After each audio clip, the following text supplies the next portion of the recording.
ദിലീപേട്ടൻ തന്നൊരു ഊർജ്ജം അല്ലെങ്കിൽ ഒരു പോസിറ്റീവ് എന്തായിരിക്കും വെങ്കിക്ക്? ബന്ധങ്ങൾ ഭയങ്കരമായിട്ട് കീപ്പ് ചെയ്യുന്നതാണ്. അത് ചെറുതായിക്കോട്ടെ വലുതായിക്കോട്ടെ. അപ്പോഴാണ് ലാൽസനടുത്ത് ചെന്ന് പറഞ്ഞത് ഞാൻ ദിലീപന്റെ കൂടെ ഉള്ളതാണ് എന്നൊക്കെ പറഞ്ഞിട്ട് ഇങ്ങനെ പറയുന്നത്. ആണ് മോനെ ഞാൻ തന്നെ അതെ സാറൊന്നും നേരെ മാലയിട്ടു കഴിയുമ്പോഴത്തേക്കും മോനെ സ്വന്തം ഇത്ര ആർത്തി പാടില്ലേ. ഈ ഒരു പെൺകുട്ടിക്ക് ഒരു അട്രാക്ഷൻ തോന്നണമെങ്കിൽ ബോയ്സ് ഏത് ഷർട്ട് ഇടണം? ചിരി കുറെ പേര് മയങ്ങിട്ടുണ്ടോ? ആരാ എന്റെയോ? മയങ്ങിട്ടൊന്നുമില്ല. ഇതൊക്കെ പറഞ്ഞിട്ട് ഞാൻ വീട്ടിൽ കിട്ടും. പിന്നെ വെങ്കി ഇതെല്ലാം കൂടാതെ ഇൻഡിപെൻഡന്റ് ആയിട്ട് ഒരു പടം ചെയ്തല്ലേ? ഇപ്പൊ ഒരെണ്ണം കഴിഞ്ഞു. അതിന്റെ വിശേഷങ്ങൾ എന്ത്? മലയാളികൾ ഒന്നടങ്കം ഇനി ഞെട്ടാൻ കാത്തിരിക്കുന്ന ഒരു പടമാണ് ബബ്ബബ്ബ. അതൊരു പരിപാടിയായിരിക്കും കേട്ടോ. ഉറപ്പാ? ഞാൻ ഭയങ്കര എക്സൈറ്റഡാ. പഴയതും പുതിയതുമായിട്ട് നമുക്കൊരു കൈ നോക്കിയാലോ സാറേ?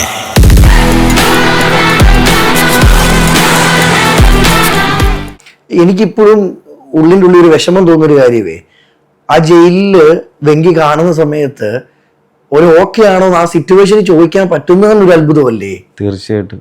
റിലീസിന്റെ അന്ന് ഞാൻ പോയിട്ട് ഡ്രസ് കൊടുത്തേ. സത്യം. അതേതായിരുന്നു കളർ? അത് വൈറ്റ് ഷർട്ടും വൈറ്റ് വുഡും. അപ്പൊ നീ ഇതെങ്ങനെ പെട്ടെന്ന് ഓർത്തിരിക്കാൻ പറ്റുന്നത്? അതാണ് കോസ്റ്റ്യൂം ഡിസൈൻ. അതുകൊണ്ടല്ല, അതൊക്കെ ഒരിക്കലും മറക്കാൻ പറ്റാത്ത മൊമെന്റ്സുകളാ. അതായത് കാരണം എനിക്ക് ഞാൻ പറഞ്ഞില്ലേ, എനിക്കൊരു എന്റെ ഒരു ജോലി ചെയ്യുന്ന ഒരു സ്പേസ് മാത്രമല്ലത്, എന്റെ വീടാണത്. കാരണം അതുപോലെയാണ് എനിക്ക് അവിടെ എല്ലാവരും എന്നെയും അതുപോലെ കാണുന്നുണ്ട്. കാരണം എനിക്ക് അവിടെ എന്തും പറയാം, അല്ലെങ്കിൽ എന്തും എനിക്ക് ആ സ്പേസ് ഉണ്ട്. അപ്പൊ അത് കാരണം എനിക്ക് അത്ര എഫെക്ഷൻ ഉണ്ട്. ഈ ദിലീപേട്ടനോടൊപ്പം യാത്ര ചെയ്യുമ്പോഴും ഫുഡ് കഴിക്കുമ്പോഴും ടൈം സ്പെൻഡ് ചെയ്യുമ്പോഴും ദിലീപേട്ടൻ തന്നൊരു ഊർജ്ജം അല്ലെങ്കിൽ ഒരു പോസിറ്റീവ് എന്തായിരിക്കും വെങ്കിക്ക്? ധൈര്യമായിട്ട് മുന്നോട്ട് പോകും. എന്ത് വന്നാലും എനിക്ക് ഒരുപാട് ഇതിന്റെ ഇടയ്ക്ക് ഈ പറഞ്ഞ പോലെ നമ്മൾ ജോലി ചെയ്യുന്ന സ്പേസുകളിലാണെങ്കിലും പല ഇഷ്യൂസുകൾ ഉണ്ടാവും. കാരണം പലതും ഉണ്ടാവും. അത് ഞാനും ചിലപ്പോൾ ഷെയർ ചെയ്യാറുണ്ട്. അത് നമ്മൾ ഓട്ടോമാറ്റിക് നമ്മളിപ്പോ കൂട്ടുകാരെന്ന് പറയില്ല, കൂട്ടുകാർ പറയുമ്പോൾ നമ്മൾ കൂട്ടുകാരുടെ അടുത്ത് ഒരാളോട് പറയുമ്പോൾ നമുക്കൊരു ആശ്വാസം കിട്ടണേ എന്ന് പറഞ്ഞാൽ ഞാൻ പറയാറുണ്ട്. പറയുമ്പോ അങ്ങനെ പ്രശ്നമുണ്ട്, അപ്പൊ ഇങ്ങനെ ഡീൽ ചെയ്താൽ പോലെ, അത് വേറെ പ്രശ്നമൊന്നുമില്ല. സൊല്യൂഷൻസ് എനിക്ക് പറഞ്ഞു തരാറുണ്ട്. അപ്പൊ എനിക്കൊരു മെന്ററും കൂടിയാണ് വെങ്കി. ഇന്ന് മലയാള സിനിമയില് ഉള്ള നടന്മാരെക്കാൾ ദിലീപേട്ടന്റെ ബന്ധങ്ങള് വലുതാണെന്ന് പറഞ്ഞാൽ എന്ത് തരും ഉത്തരം? വലുതാണ്.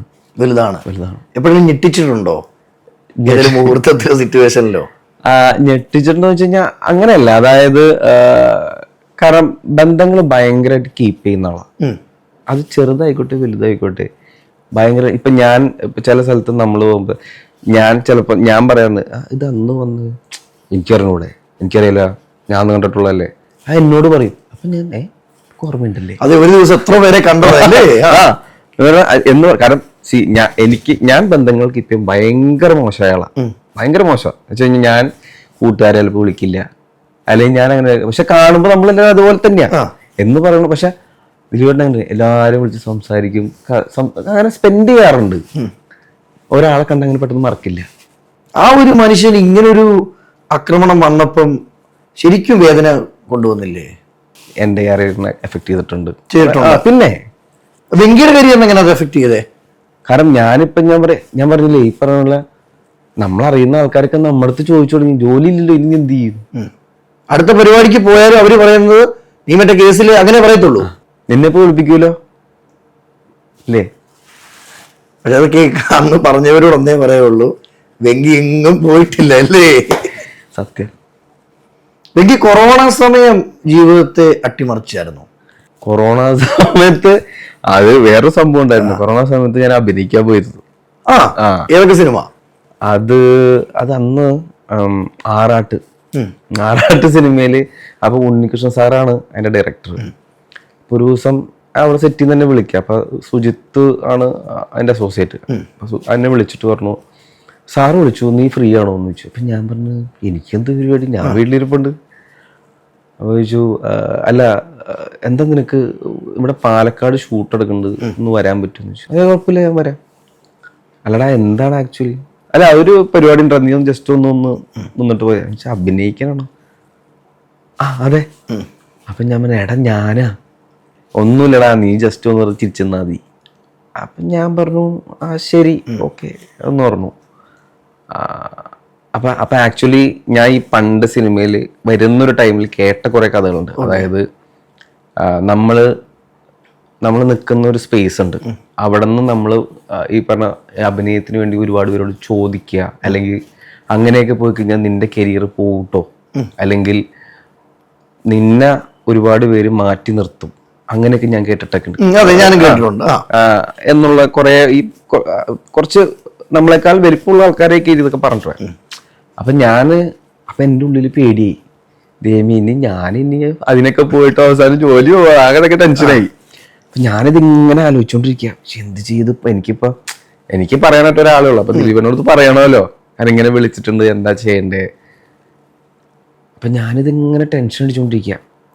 ഞാൻ പിന്നെ രണ്ടും കൽപ്പിച്ചു, ഞാൻ വിളിക്കാം എന്തായാലും പറയാം എന്നിട്ട് ഞാൻ വിളിച്ചു പറഞ്ഞു.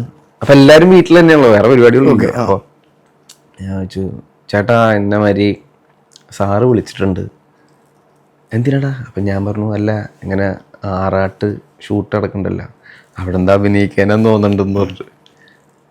ആണോ? അതിൽ ഏത് സീനാ? ഞാൻ പറഞ്ഞ അതിലൊരു സോങ്ങിന്റെ സീക്വൻസ് ആണ്, അപ്പൊ അതിനകത്തൊന്ന് ജസ്റ്റ് ഒന്ന് ചിരിച്ചു കാണിക്കുന്ന പരിപാടിയുള്ളൂ. അപ്പൊ അത് ചെയ്തു. അപ്പൊ എനിക്ക് തോന്നുന്നു ദിലീപണ്ണ സ്റ്റോറി അറിയാന്ന് തോന്നുന്നു, അപ്പൊ അതായിരിക്കും. അപ്പൊ എന്നോട് തോന്നുന്നു ഇന്ന മാതിരി ഒരു സീനാണ്, ഒരു കല്യാണ ചെക്കനായിട്ട് നടന്നു വന്നൊരു സീനാണെന്നാ പറഞ്ഞേന്ന് പറഞ്ഞു. ആ ഓക്കെ ഓക്കെ ഓക്കെ. അപ്പൊ ഇനിയിപ്പോ എന്താ, നിനക്കെന്താ പരിപാടി? ഞാൻ പറഞ്ഞു, പരിപാടി ഒന്നുമില്ല, വീട്ടിലിരിക്കുന്നു, ഫ്രീ അല്ലേ, നമ്മ ചെയ്തിട്ടോ. അപ്പൊ ഞാൻ ആലോചിച്ചു, ഞാൻ എന്തിനാ ടെൻഷനൊക്കെ അടിച്ചത്?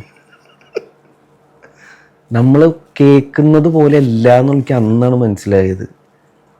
കാരണം ഞാൻ അത്ര നേരം ടെൻഷൻ അടിച്ച് സമ്മതിക്കുമോ, ഇനി വേറെ എന്തെങ്കിലും വിചാരിക്കുമോ, അതൊക്കെ നമ്മൾ അലട്ടുമല്ലോ, കാരണം നമ്മൾ അങ്ങനെ സ്പേസിൽ നിൽക്കുന്നത് കൊണ്ടാണ്. അതെ. പക്ഷെ ഈസി കേക്കൊക്കെ ആയിരുന്നു. നീ പോട്ടോ എന്താ, എന്നിട്ട് ആ പടത്തിൽ പോലെ അഭിനയിച്ചു. അത് അഭിനയിക്കാൻ പോയതും ഈ പറഞ്ഞ പോലെ ഞാനപ്പോ അവിടെ സെറ്റിൽ ചെല്ലുമ്പോ എനിക്ക് എല്ലാരും അറിയാം. കാരണം അന്ന് ഉദയേട്ടനാണ് സ്ക്രിപ്റ്റ് ചെയ്യണത്, അല്ലെങ്കിൽ ഉണ്ണികൃഷ്ണൻ സാറാണ് ഡയറക്ട് ചെയ്യുന്നത്, കൺട്രോൾ എല്ലാവരും. അപ്പം നമ്മളൊരു പുതിയ ആളല്ല അവിടെ, എല്ലാവർക്കും തന്നെ അറിയാം, എല്ലാം അറിയുന്നുണ്ട്, എല്ലാവർക്കും അറിയാം. അപ്പൊ ഞാൻ അവിടെ ചെന്ന് ഇവരൊക്കെ ആയിട്ടൊക്കെ വിശേഷം പറയുന്നു. അപ്പൊ അവിടെ ചെല്ലുമ്പോൾ ഞാൻ ആക്ച്വലി എൻ്റെ ലൈഫിൽ ആദ്യമായിട്ട് ലാൽ സാറിനെ കാണുന്നത്. അപ്പൊ ഞാൻ ഇത് കണ്ടുകൊണ്ടിരുന്ന് കുറച്ച് കഴിയുമ്പോഴത്തേക്കും അപ്പോൾ എൻ്റെ അടുത്ത് ഉദയേട്ടൻ വന്നിട്ട് ചോദിച്ചു, നാളെ എങ്ങനെ പരിപാടി? അപ്പൊ ഞാൻ ചോദിച്ചു, അല്ല ഞാൻ എന്താ ചെയ്യണ്ടേ? ഒന്നുമില്ല, നീ ജസ്റ്റ് ചുമ്മാ ഒന്ന് നടന്നു വരാ, ചിരിച്ചോണ്ട് വന്നാ, നീ ഒരു കല്യാണ ചെക്കനാ. അപ്പോൾ ഞാൻ പറഞ്ഞു ശരി ചെയ്യാം, കുഴപ്പമില്ല അത് പറഞ്ഞ്. അപ്പൊ എടുത്തു, നീ എങ്ങനെ, നിനക്ക് അപ്പൊ ആ ഡയറക്ടർ എടുത്തോണ്ട് നിനക്ക് എങ്ങനെ ലാൽ സാറ് ഒരു സമ്മാനം പൊതി തരണോ അതോ സ്വർണ്ണമാല? അപ്പോഴാണ് ഞാൻ ആക്ച്വലി അറിയുന്നത് ലാൽ സാറിന്റെ കൂടെയാണ് ചെയ്യാൻ പോകുന്നത്. അപ്പൊ ഞാൻ ആക്ച്വലി ആദ്യമായിട്ടാണ് ഞാൻ അവിടെ ചെല്ലുമ്പോൾ ഞാൻ നേരിട്ട് കാണുന്നതും, അല്ലെങ്കിൽ ആദ്യമായിട്ട് ഇത് പൊട്ടനെ ലോട്ടറി കിട്ടിയ അവസ്ഥയാണ് അത്. അപ്പൊ ഞാൻ പറഞ്ഞു സ്വർണ്ണമാല മതി എന്ന് പറഞ്ഞു. അപ്പൊ ഞാൻ അന്ന് ഷൂട്ടില്ല. പിറ്റേ ദിവസം രാവിലെ ചെന്നു, ഞാനിങ്ങനെ നടക്കുന്നു, ആരും നമ്മൾ റെഡിയാക്കാനൊന്നും വരുന്നത്. അപ്പൊ ഞാൻ വെച്ച് ഇവരിക്കും നമ്മൾ തമാശയായിട്ട് വിളിച്ചതായിരിക്കും, അത് കളിയാക്കി വിട്ടു, ഇതൊക്കെ ഞാൻ വെച്ചത് പരിചയം ഉണ്ടല്ലോ നമ്മൾ അങ്ങനെയാണെന്ന്. പക്ഷെ ഒരു ഉച്ച കഴിഞ്ഞപ്പോഴത്തേക്കും പെട്ടെന്ന് ആൾക്കാർ വരുന്നു, റെഡിയാക്കുന്നു, പോകുന്നു. ഒരു അഗ്രഹാരം പോലത്തെ ഏരിയ. അപ്പൊ അന്ന് ഞാൻ നടക്കുമ്പോൾ റൈറ്റ് സൈഡിൽ സ്വാസിക്കണം ലുക്മാനൊക്കെ ഉണ്ട്, ലുക്മാൻ ഉണ്ട്, പിന്നെ അശ്വിൻ അവരൊക്കെ ഉണ്ട്. അപ്പൊ അങ്ങനെ നടന്നു വരുന്നു. അപ്പൊ ഞാൻ നോക്കുമ്പോൾ ലാൽ സാറ് ഫ്രണ്ടിലോട്ട് വരുന്നു. അപ്പൊ നമ്മൾ മറ്റേ സിനിമയിൽ കാണുന്ന പോലെ തന്നെ അത് മറ്റേ നമുക്ക് എന്താ ചെയ്യണ്ടേ, കാരണം നമ്മൾ ഓട്ടോമാറ്റിക് നമുക്കൊന്നും ചെയ്യാനില്ല, സ്റ്റക്കായിപ്പോ എനിക്ക് ചിരിച്ചോണ്ടിരിക്കാനേ പറ്റുള്ളൂ, വേറെ ഓപ്ഷൻ ഇല്ല. അപ്പോഴാണ് ലാൽ സാറിന്റെ അടുത്ത് ചെന്ന് പറഞ്ഞത് ഞാൻ ദിലീപന്റെ കൂടെ ഉള്ളതാണ് എന്നൊക്കെ പറഞ്ഞിട്ട് ഇങ്ങനെ പറയണത്. ആണോ മോനെ? ഞാൻ തന്നെ അതെ. അപ്പൊ ഷോട്ട് പറഞ്ഞു. അപ്പൊ സാറ് വരുന്നു നേരെ. ഞാനും ഒരു പെൺകുട്ടിയുണ്ട്. അപ്പൊ ഞങ്ങൾ നടന്നു വരുന്നു. നിങ്ങൾക്കൊരു മാല സാറ് ഇട്ട് തരും, അനുഗ്രഹം എനിക്ക്, അത്രേ ഉള്ളൂ. അത് നടന്നു വരാം, അത്രേ ഉള്ളൂ പരിപാടി. അപ്പം ഞാൻ ശരിയെന്ന് പറഞ്ഞു. അപ്പം എൻ്റെ ഉള്ളിൽ ടെൻഷനായി. കാരണം എന്താ വെച്ച് കഴിഞ്ഞാൽ നമ്മൾ ആദ്യമായിട്ടുള്ളൊരു പരിപാടിക്ക് നിൽക്കണത്, ആ ടെൻഷനൊക്കെ ഉണ്ട്. അപ്പം ഞാൻ നോക്കി കഴിയുമ്പോഴത്തേക്കും സാറ് വന്നു നേരെ മാലയിട്ട് കഴിയുമ്പോഴത്തേക്കും മോനെ സ്വർണ്ണത്തോട് ഇത്ര ആർത്തി പാടില്ല. അപ്പം ഞാൻ പറഞ്ഞു അല്ല സാർ, കണ്ടതിൻ്റെ ഒരു എക്സൈറ്റ്മെന്റ് തെറ്റിച്ചു, ഇത്ര പെട്ടെന്ന് കുനിയത്, ഞാൻ മാല അത് കൊണ്ടുവരട്ടെ. അപ്പൊ ശ്വാസിക്കാൻ, അതായത് ഇവന് സ്വന്തം ഇത്തിരി ആർത്തി കൂടുതലാണ്, ഇവരൊക്കെ വാരം തന്നെ. അപ്പൊ ഞാൻ ഇരുന്ന് എനിക്കങ്ങനെ ടെൻഷനായിട്ട് വയ്യ, ഞാൻ ഇങ്ങനെ അത് ഞാൻ അടുത്ത ടേക്ക് വന്നു. അപ്പൊ ഞാൻ എൻ്റെ മനസ്സിലെന്ന് വെച്ച് കഴിഞ്ഞാൽ ടെൻഷൻ വേറൊന്നുമില്ല, ദൈവമേ ഇനി ഇവിടുന്ന് ചീത്ത കേൾക്കേണ്ടി വരുമല്ലോ, കാരണം ഇത്രയും ടേക്ക് പോയി കാരണം അവിടെ ഭയങ്കര ക്രൗഡാ, ഷൂട്ടൊന്നും നടക്കുമെന്ന് പോലും അറിയില്ലായിരുന്നു. കാരണം അത്രയും ആൾക്കാരെ ഈ ചെറിയ സ്പേസ് അല്ലേ, ഒരുപാട് ആൾക്കാർ വന്ന് കൂടി നടക്കുമെന്നുള്ള സിറ്റുവേഷൻ കൂടി ഉണ്ടായിരുന്നു. ഞാൻ ഈ പറഞ്ഞ പോലെ രണ്ടാമത്തെ ടേക്ക് വന്നു, മാലയിട്ടു. അപ്പോഴും സാറിന് എന്തൊരു കൺഫ്യൂഷൻ ഉണ്ടായിരുന്നു, കറക്റ്റ് ആയിരുന്നോ എന്നുള്ളത്. എൻ്റെ മനസ്സിൽ കിട്ടിക്കിട്ടാവ് അടിക്കാൻ തുടങ്ങി. അത് വിട്ടു തരുന്ന ലാലേട്ടൻ. അപ്പൊ ഷോട്ട് ചെയ്തു, പക്ഷെ അപ്പോഴും ഞാൻ തെറ്റിച്ചോ എന്നുള്ളതാണ് എൻ്റെ ടെൻഷൻ. 2 മിനിറ്റ് വെയിറ്റ് ചെയ്തു. അവിടെ നിന്ന് സാറ് ഷോട്ട് ഓക്കെ കേട്ടോ എന്ന് പറഞ്ഞു. അപ്പോഴാണ് എനിക്ക് ആശ്വാസമായത്. മറ്റേ അരി പറക്കോ ഇനി എന്നുള്ള ടെൻഷനായിരുന്നു ഞാനിരുന്നേ. പിന്നെ അത് ഓക്കെ, പിന്നെ ഒരുപാട് ആംഗിളിലുള്ള പരിപാടികളായിരുന്നു, പിന്നെ കുഴപ്പമുണ്ടായില്ല. അപ്പൊ അത്ര എളുപ്പമുള്ള പരിപാടിയല്ല. പരിപാടിയല്ല. ഈ ലാലേട്ടനെ പറ്റി മറ്റ് ഇന്റർവ്യൂ ഞാൻ ചെയ്യുന്ന സമയത്ത് കേട്ടിട്ടുള്ള കാര്യം, ഭയങ്കര കളിത്തമാശയല്ലേ സെറ്റില്? അതെ അതെ അതെ. ഞാൻ ആക്ച്വലി അന്ന് ഞങ്ങൾ ആക്ച്വലി സംസാരിച്ചില്ല സാറിനോട്, കാരണം എനിക്ക് അങ്ങനെ നമുക്ക് ഈസി ആക്സസ് ആണെന്നൊന്നും അറിയില്ലല്ലോ. അപ്പൊ ഞാൻ പിറ്റേ ദിവസം ഞാൻ പോയിട്ട് സാറിൻ്റെ അടുത്ത് ഞാൻ പറഞ്ഞു, സാർ കഴിഞ്ഞു, ഞാൻ പോവാണോ? അപ്പോ ഏതാ ഷൂട്ട് നടക്കണേ? ഞാൻ പറഞ്ഞ കേശു വീടിന്റെ നാഥൻ. അപ്പോൾ ആ സമയത്ത് അതാ നടന്നോണ്ടിരുന്നത്. പിന്നെ അതിന്റെ ഷൂട്ട് കഴിഞ്ഞു, ഇങ്ങനെ സോങ് ബാലൻസ് ആയിട്ട് നിൽക്കണോ? ആണോ? ഓക്കെ, എല്ലാവരും നന്നായി വരട്ടെ എന്നൊക്കെ പറഞ്ഞിട്ട് പോയിട്ട് ഓക്കെ മോനെ എന്നൊക്കെ എന്നിട്ടാണ്. സാറുണ്ട്. പിന്നീട് ഏതൊക്കെ സിനിമകളിൽ അഭിനയിച്ചു വെങ്കി? പിന്നെ അതിനുശേഷം ഞാൻ ചെയ്തിട്ടില്ല. അഭിനയമാണോ ഇഷ്ടം? ഇഷ്ടം എന്നല്ല, അത് എങ്ങനെയൊക്കെയോ വന്നതാണ്. ഈ പറയുന്ന പോലെ ഞങ്ങൾ ഫസ്റ്റ് ഷോർട്ട് ഫിലിം ചെയ്യുന്നത് ഞാനും നമ്മുടെ പ്രേമലുവിലെ ശ്യാമും ഞാനും കൂടെയൊക്കെയാണ് ഫസ്റ്റ് ഷോർട്ട് ഫിലിം ഒക്കെ ചെയ്യുന്നത്. പക്ഷെ അതൊന്നും ഇറങ്ങിയില്ല കേട്ടോ. അന്ന് ഞങ്ങൾ ചുമ്മാ കുറെയൊക്കെ ഷോർട്ട് ചെയ്ത് വെച്ചിരുന്നു ഞങ്ങള്, പക്ഷെ അതൊന്നും പിന്നെ ഇറങ്ങിയില്ല. പിന്നെ വേറെ 2-3 പ്രൊജക്ടുകൾ ഫിലിമൊക്കെ ഓണായി. ഈ പറയുന്ന പോലെ നമ്മൾ ആക്ച്വലി ലോഞ്ച് വരെ നടത്തിയതൊക്കെയാ. അതിനുശേഷം പിന്നെ അതൊക്കെ ഡ്രോപ്പായി. അതൊക്കെ സിനിമയാണല്ലോ, ചിലതൊക്കെ നഷ്ടപ്പെടുന്നത് നല്ലതിനെ അല്ലേ? എല്ലാം നല്ലതിന്. വെങ്കി, ഇനി ഇപ്പൊ നമ്മുടെ ആമ്പിള്ളേർക്ക് അറിയേണ്ട കുറച്ച് കാര്യങ്ങളുണ്ട്. പേഴ്സണലി എനിക്ക് കോസ്റ്റ്യൂം സെൻസോ കോസ്റ്റ്യൂം സെലക്ഷനോ ഒന്നും ഇല്ല. പൊതുവെ എല്ലാ ആമ്പിള്ളേർക്കും ചേരുന്ന ഒരു ഷർട്ടിന്റെ കളർ ഏതായിരിക്കും? ഞാൻ പറയാം, അതായത് കൂടുതലും നമ്മുടെ മെൻസ് കൂടുതലും ചൂസ് ചെയ്യുന്നത് വൈറ്റ്, ബ്ലാക്ക്, ബ്ലൂ. ഓക്കെ, ഇത് 3 ഓൾമോസ്റ്റ് ആൾക്കാരുടെ കബോർഡിൽ ഈ സാധനം ഉണ്ടാവും. ഓക്കെ, ചെക്ക് ചെയ്ത് വെക്കോ. ഇനി ഒരു പെൺകുട്ടിക്ക് ഒരു അട്രാക്ഷൻ തോന്നണമെങ്കിൽ ബോയ്സ് ഏത് ഷർട്ട് ഇടണം? അത് ഡ്രസ്സിനേക്കാൾ ഉപരി നമ്മുടെ ലുക്കും പരിപാടികളൊക്കെ അതും വേറെ ഉണ്ടല്ലോ, ഡ്രസ് മാത്രമല്ലോ. അങ്ങനല്ല, അതായത് ഇപ്പൊ ഈ പറഞ്ഞുള്ള ഔട്ട്ഫിറ്റ്സ് നമ്മളെപ്പോഴും ക്ലിയർ ആയിട്ടിരിക്കണം. അത് നിർബന്ധമാണ്. കാരണം നമ്മൾ ഫസ്റ്റ് കാണുന്ന ഒരു അട്രാക്ഷൻ ഇവൻ കൊള്ളാലോ എന്ന് പറയുമോ?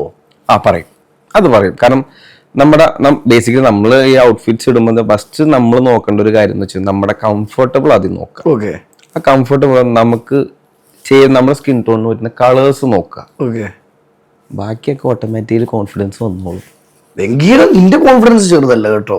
ഗ്ലാമറിന് ഗ്ലാമർ, കോസ്റ്റ്യൂമിന് കോസ്റ്റ്യൂം, ഒന്നും വേണ്ട, ചിരിക്ക് ചിരി. കുറെ പേര് മയങ്ങിട്ടുണ്ടോ? ആരാ? എന്റെയോ? മയങ്ങിട്ടൊന്നുമില്ല. ഇതൊക്കെ പറഞ്ഞിട്ട് ഞാൻ വീട്ടിൽ പോയി 2 ഇടി വേറെ കിട്ടും. പിന്നെ പിള്ളേരുണ്ട്. ആണോ? പിന്നെ മക്കളൊക്കെ? ഒരാള് 4 വയസ്സും ഒരാള് 1.5 വയസ്സും. കണ്ടാ പറയത്തില്ല കേട്ടോ. മക്കളും ഇതുപോലെ കോസ്റ്റ്യൂം ആരാധകരാണോ? അവർക്ക് അറിയാം, പക്ഷെ മൂത്ത ആൾക്കറിയാം ഞാൻ ദിലീപേന്റെ കോസ്റ്റ്യൂംസ് ഒക്കെ ചെയ്യുന്നതാണ്, കോസ്റ്റ്യൂം ഡിസൈനർ ആണ് എന്നൊക്കെ അറിയാം. പക്ഷെ അവർക്ക് എന്താ പരിപാടി എന്നൊന്നും അറിയില്ല, എന്താണ് നമ്മൾ ജോലിയായിട്ട് ചെയ്യുന്നത്. കാരണം ഞാൻ വീട്ടിൽ വരുമ്പോൾ ഡ്രസ്സ് കൊണ്ടുവരുന്നു, അത് കൊണ്ടുവന്നു, ഇത് കൊണ്ടുവന്നു, ഇങ്ങനെയൊക്കെ ഇതൊക്കെ കാണുന്നുണ്ടെന്നല്ലാതെ എന്താണ് എന്റെ ആക്ച്വൽ പരിപാടി അത് മനസ്സിലാക്കാറായിട്ടില്ല. ഈ ദിലീപേട്ടന് കോസ്റ്റ്യൂം ചെയ്ത സമയത്ത് ദിലീപേട്ടന് ഏറ്റവും സന്തോഷം തോന്നിയ ഒരു കോസ്റ്റ്യൂം, അല്ലെങ്കിൽ എടോ ഇത് തീ പാർച്ചടാ എന്ന് പറഞ്ഞൊരു സിറ്റുവേഷൻ ഉണ്ടായിട്ടുണ്ടോ? അത് കിങ് ലെയറിലൊക്കെ ഒരുപാട് ഉണ്ടായിട്ടുണ്ട്. കിങ് ലെയറിൽ കാരണം അത് അങ്ങനെ ഒരു ഫാഷനേറ്റഡ് മൂവി ആയതുകൊണ്ടാണ് കുറച്ചും കൂടി. ബാക്കിയുള്ള പിന്നീടുള്ള സിനിമകൾ അത്രയും ഈ പറഞ്ഞ ഫാഷൻ ബേസ്ഡ് അല്ലെങ്കിലും ക്യാരക്ടർ ബേസ്ഡ് അല്ലേ കൂടുതലും. കാരണം ചിലത് ഇപ്പൊ മുണ്ടും ഷർട്ടും ആയിരിക്കും, അല്ലെ ഈ പറഞ്ഞ ചിലപ്പോ ഈ പറഞ്ഞ പോലെ പോലീസോ യൂണിഫോമോ അല്ലെ അങ്ങനെയൊക്കെ ആയിരിക്കുമല്ലോ. അപ്പൊ ഈ പറഞ്ഞ അതിനകത്തൊന്നും ഭയങ്കര നമുക്ക് അത്ര എലിവേറ്റ് ചെയ്ത് പറയാനായിട്ടുണ്ടാവില്ല. പക്ഷെ അതിനേക്കാളെല്ലാം ഉപരി പറയുന്നൊരു കാര്യം ഫിറ്റിങ്സിന്റെ ഒരു കാര്യമുണ്ട്. അതിപ്പോ അത് ദിലീപേട്ടനല്ല, ആരാണെങ്കിൽ ഇപ്പൊ നമ്മളാണെങ്കിൽ പോലും ഫിറ്റിംഗ് ഭയങ്കരമായിട്ട് നമ്മൾ നോക്കും. കാരണം ആ ഫിറ്റ് അത് ഈ നമ്മുടെ ഈ പ്രിൻസ് ആൻഡ് ഫാമിലി ഒരുപാട് പേര് എന്നോട് പറഞ്ഞ കാരണം അത് ചെയ്ത ഫിറ്റ് ദിലീപേട്ടൻ കറക്റ്റ് ആയിട്ട് ചേർന്ന് നിൽക്കുന്നുണ്ട് കേട്ടോ എന്ന് പറഞ്ഞ ഒരുപാട് പേരില്. അതൊക്കെയാണ് മെയിൻലി നമ്മൾ നോക്കുന്നത്. കളർഫുൾ ഷർട്ട് പ്രിൻസ് ആൻഡ് ഫാമിലിയിൽ എടുക്കാൻ നേരത്ത് അവരെല്ലാം ഓക്കെ പറഞ്ഞു. അത് ആക്ച്വലി പ്ലാൻ ഉണ്ടായിരുന്നു വെച്ച് കഴിഞ്ഞാല് നമ്മൾ ആക്ച്വലി നോക്കിയിരുന്നു, അതായത് ദിലീപേട്ടന് ഇടാത്തൊരു പരിപാടി എന്താണ്. അതിപ്പോ ഇപ്പൊ വേറൊരാൾ ചെയ്യുന്ന ഇപ്പൊ ഞാൻ ഇത്രയും വർഷം ഇപ്പൊ അവർക്ക് എന്നോട് ചോദിച്ച കറക്റ്റ് എനിക്ക് പറയാൻ പറ്റും, ഇത് ചെയ്തിട്ടില്ല അല്ലെങ്കിൽ ഇത് ഇട്ടിട്ടില്ല, അല്ലെങ്കിൽ ഈ ചെക്ക് ഷർട്ട് ഉപയോഗിച്ചിട്ട് ഇത്ര വർഷമായി, അല്ലെങ്കിൽ ഈ സിനിമയിലാണ് ലാസ്റ്റ് ഉപയോഗിച്ചത്, എനിക്ക് ഈ ഹിസ്റ്ററി എനിക്ക് അറിയാൻ പറ്റും. അല്ലെങ്കിൽ ഇപ്പൊ നമ്മളൊരു പ്ലെയിൻ ഷർട്ട് നമ്മൾ ഉപയോഗിക്കുകയാണെങ്കിൽ അടുത്ത പടത്തിന് ചെക്ക് ഷർട്ട് ഉപയോഗിക്കുകയാണെങ്കിൽ നമുക്ക് ആ ടൈം പീരീഡ് അറിയാൻ പറ്റും.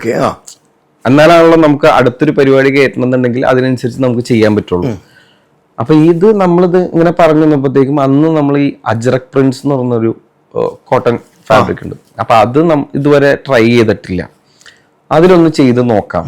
അപ്പൊ അതും കുറച്ച് ലിനൻ പിന്നെ കോട്ടൺ പ്രിന്റ്സ് ഇത്രയുമാണ് നമ്മൾ അന്ന് ഒരു ചർച്ചയിൽ വെച്ചിരുന്നത്. അപ്പൊ എന്നോട് പറഞ്ഞത് എന്തായാലും നമുക്കൊരു ഫോട്ടോഷൂട്ട് വെക്കാം, നമുക്കൊന്ന് ട്രയൽ അടിച്ചു നോക്കാം, എന്നിട്ട് ബാക്കി ഫൈനലൈസ് ചെയ്യാം. ഈ അജ്രക് പ്രിന്റ്സ് ഒക്കെ ഭയങ്കരമായിട്ട് വർക്കായി കഴിഞ്ഞപ്പോഴത്തേക്കും ലിൻസ് ഭയങ്കരമായിട്ട് വർക്കായി. അപ്പൊ ഡയറക്ടർ സൈഡിൽ നിന്ന് ഇതാണ് ഓക്കെ സെറ്റ് ആണെന്ന് പറഞ്ഞു. പിന്നെ നമ്മൾ ഡയറക്ടർ ഈ പറഞ്ഞ ക്യാമറാമാന്റെ അടുത്ത് നിന്നാണ് പിന്നെ കളേഴ്സുകൾ നമ്മൾ, കാരണം അവർക്കൊരു കളർ തീം പോലെ കളർ പാറ്റേൺസ് ഉണ്ടാവുമല്ലോ, അത് ബേസ് ചെയ്തിട്ടുള്ള നമുക്ക്, കാരണം ബാക്ക്ഗ്രൗണ്ട് കളർ നോക്കണം, അതൊക്കെ നോക്കണം, അത് നോക്കിയിട്ടല്ലേ ബാക്കി ചെയ്യുള്ളൂ. പിന്നെ അത് നമ്മളത് എടുത്തിട്ട് അതിനുള്ള കളേഴ്സുകൾ ബാക്കി നോക്കി, പിന്നെ പ്രിന്റ്സ് കുറച്ച് സെർച്ച് ചെയ്ത് കുറേ, അത് ഇവിടുന്ന് മാത്രമൊന്നുമല്ല ഒരുപാട് സ്ഥലത്ത് ഞാൻ എടുത്തിട്ടുണ്ട്. തൃശ്ശൂർ പോയി എടുത്തിട്ടുണ്ട്. ഞാൻ കേട്ടിട്ടുണ്ട് വെങ്കി പ്രിൻസ് ആൻഡ് ഫാമിലിക്ക് എടുത്ത കോസ്റ്റ്യൂമിന് 1.5 ലക്ഷം രൂപയാണോ വില? എന്ത് ഔട്ട്ഫിറ്റ്? ഇല്ലല്ല, വെറുതെ പറയാ, അങ്ങനെയൊക്കെ പറഞ്ഞ ആൾക്കാരെ ചിന്തിക്കും. ആൾക്കാർ തള്ളുവാന്നല്ലേ. അതിന് എക്സ്പെൻസ് കുറവാണ്. കാരണം എന്താ വെച്ചാൽ അജ്രക് പ്രിന്റ്സിനൊക്കെ ഈ പറഞ്ഞ ഭയങ്കര കാരണം കോട്ടൺ ഫാബ്രിക് അല്ലേ, അതിനകത്ത് അത്രയും എക്സ്പെൻസീവ് ആയിട്ട് ഫാബ്രിക് അല്ലത്. ഇപ്പൊ വെങ്കിയുടെ ഇന്റർവ്യൂ കാണുന്ന ആൾക്കാർക്ക് വെങ്കിയുടെ ഷോപ്പിൽ നിന്ന് ഒരു ഷർട്ട് എടുക്കണം എന്ന് ആഗ്രഹമുള്ളവർ എന്ത് ചെയ്യും? ഷോപ്പ് ഉണ്ടോ? ഒന്ന് വെയിറ്റ് ചെയ്യണം, ഷോപ്പ് ഉടനെ സ്റ്റാർട്ട് ചെയ്യും. ഷോപ്പുകളെല്ലാം തുടങ്ങാൻ പറ്റട്ടെ. ഇപ്പൊ ഉള്ള ഷോപ്പ് ആകെ കൂടി ആപ്പിളിന്റെ സ്റ്റോർ ഉണ്ട് എനിക്കിപ്പോ അവിടെ. ആപ്പിളിന്റെ സ്റ്റോർ നമ്മുടെ വൈറ്റ്ലയിലും എടപ്പള്ളിയിൽ 24 hours ഒരു സ്റ്റോർ ഉണ്ട്. പേര് ഐസ് പെയർ എന്നാണ് അതിന്റെ പേര്. അപ്പൊ അവിടെ ഇപ്പൊ സ്റ്റോർ ആപ്പിളിന്റെ അതായത് സർവീസും ഈ പറഞ്ഞ പോലെ സ്വന്തം ഷോപ്പ്. അതെ, ഞാൻ 2-3 പാർട്ട്നേഴ്സ് ഉണ്ട്, ഞങ്ങൾ നടത്തുന്ന ഒരു സ്റ്റോർ ഉണ്ട്. പിന്നെ ഐഫോണിന്റെ സർവീസിങ് പഠിപ്പിക്കുന്നുണ്ട്. അപ്പൊ കോസ്റ്റ്യൂം ഡിസൈനർ അല്ല, ആക്ടറാണ്, കോസ്റ്റ്യൂം ഡിസൈനറാണ്, ഫോണുണ്ട്. എന്റെ ഐഫോണാണ് കേട്ടോ, അത് കുഴപ്പമില്ല, കൊട്ടുമ്പോ കൊണ്ടുവരും.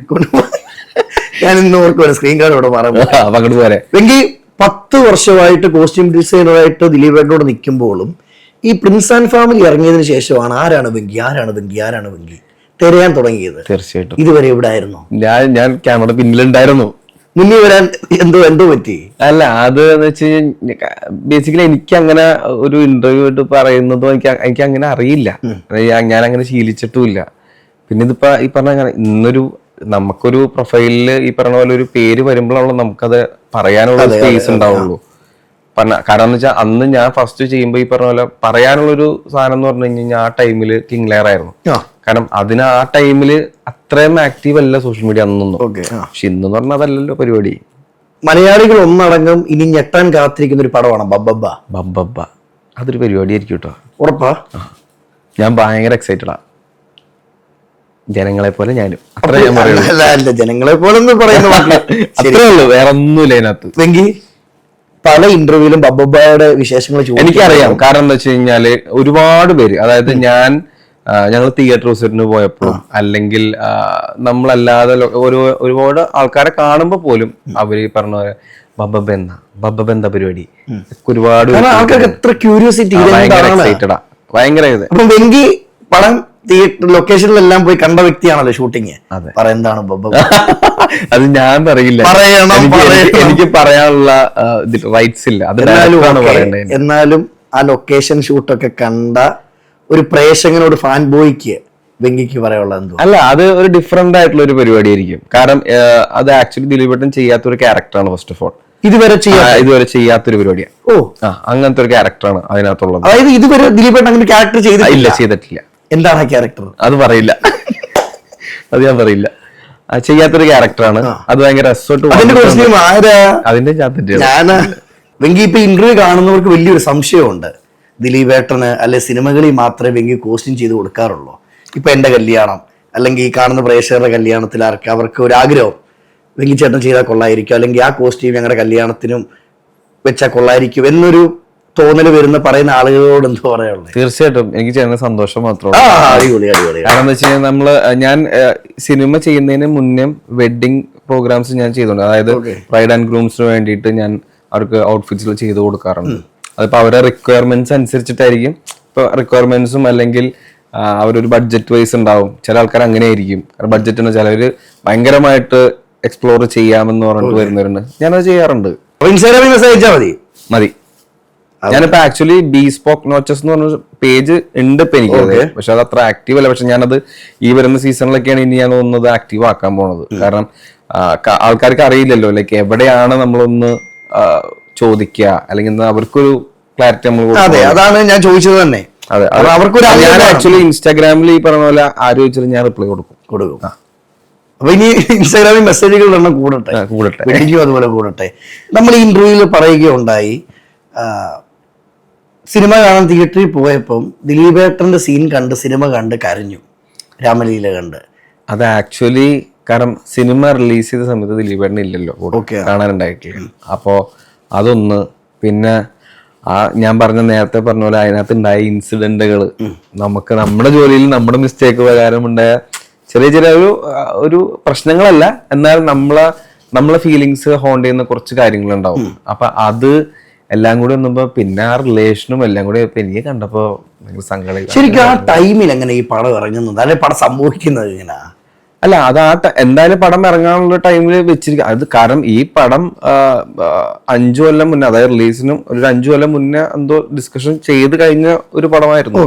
അതിനുശേഷമാണ് ഷൂട്ട് കഴിഞ്ഞ് വന്ന് റിലീസിന് വേണ്ടി നിൽക്കുന്ന ടൈമിലല്ലേ പിന്നെ ഇഷ്യൂസ് ഒക്കെ വന്നത്. ഷൂട്ടിംഗ് ടൈമിന്റെ ഇടയ്ക്കാണ് ഇഷ്യൂസ് ഒക്കെ പതുക്കെ വന്നത്.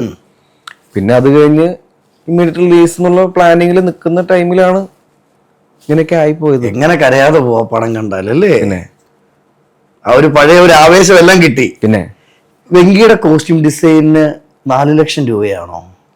എന്ത് ഔട്ട്ഫിറ്റിനോ ചെയ്തു കൊടുക്കണേനോ? ഇല്ല കേട്ടോ. അതായത് സിനിമ അത്രയൊന്നുമില്ല. അതായത് ഡിപ്പെൻസ് ഓൺ ഔട്ട്ഫിറ്റ്സ് ആണ്. വെങ്കി ഇതെല്ലാം കൂടാതെ ഇൻഡിപെൻഡന്റ് ആയിട്ട് ഒരു പടം ചെയ്തല്ലേ? ഇപ്പൊ ഒരെണ്ണം കഴിഞ്ഞു. അതിന്റെ വിശേഷങ്ങൾ എന്തോ? അത് തേരി മേരി എന്നാണ് പടത്തിന്റെ പേര്. അത് ഷൈൻ ടോം ചാക്കോ, ശ്രീനാഥ് ബാസി, പിന്നെ അന്ന രാജൻ, പിന്നെ ഒരു ആന്ധ്ര എന്നുള്ളൊരു പുതിയ ആർട്ടിസ്റ്റാണ്, അവരുണ്ട്. അത് ഇനിയിപ്പോ റിലീസിന് നിൽക്കണം. പടത്തെ പറ്റി എന്തോ പറയണം? പറഞ്ഞ പോലെ അത് ആക്ച്വലി ഇത്തിരി ഒരു ചെറിയൊരു ത്രില്ലർ പരിപാടിയാണ് ആ പടം. ഫണ്ണും ഉണ്ട്, ത്രില്ലർ, അങ്ങനത്തെ ഒരു മൂഡുള്ള ഒരു പരിപാടി. അത് കൂടുതലും ഷൂട്ട് നടന്നിരുന്നത് നമ്മൾ വർക്കലയിൽ വെച്ചിട്ടാ. അവിടെ ആയിരുന്നു ഷൂട്ട് നടന്നത്. അത് പിന്നെ ഇനിയിപ്പോ തിയേറ്ററിൽ വരും. അപ്പൊ നമുക്ക് അതിന്റെ പിന്നെ അതും നല്ല അല്ല, ഭയങ്കര ആൾക്കാർക്ക് എൻജോയ് ചെയ്യാൻ പറ്റുന്നൊരു സിനിമയാണ്. രസമുള്ള പരിപാടിയാണത്. അപ്പൊ ഞങ്ങൾ കാണാൻ വെയിറ്റ് ചെയ്യുന്നു. തീർച്ചയായിട്ടും. ഇനി മുന്നോട്ടുള്ള യാത്രകൾ എന്തൊക്കെയാണ്?